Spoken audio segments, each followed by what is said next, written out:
আজকাল আগের মতো নিজের জীবনের কোনো ভালো খবর বা কোনো খারাপ খবর কাউকে আর আমি দিই না। কেউ যদি জিজ্ঞাসা করে, "প্রিয়াঙ্কা, তুই কেমন আছিস বা তুমি কেমন আছো?" আমি বলি, "ভালো আছি।" কারণ একটাই, আমি যদি আমার জীবনে কি ভালো ঘটছে সেটা সবাইকে বলি, সে হয়তো চাইবে না, কিন্তু কোথাও না কোথাও থেকে নজর লাগবে। বা আমি যদি আমার জীবনের কষ্টের কথা কাউকে বলি, সে হয়তো সেটাকে তেল জল মিশিয়ে অন্য অনেকজনের কাছে নানানভাবে পেশ করবে।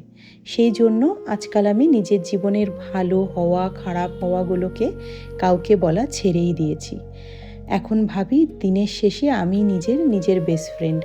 কারণ আমি নিজেকে যেভাবে বুঝবো সেভাবে অন্য কেউ আমাকে বুঝবে না।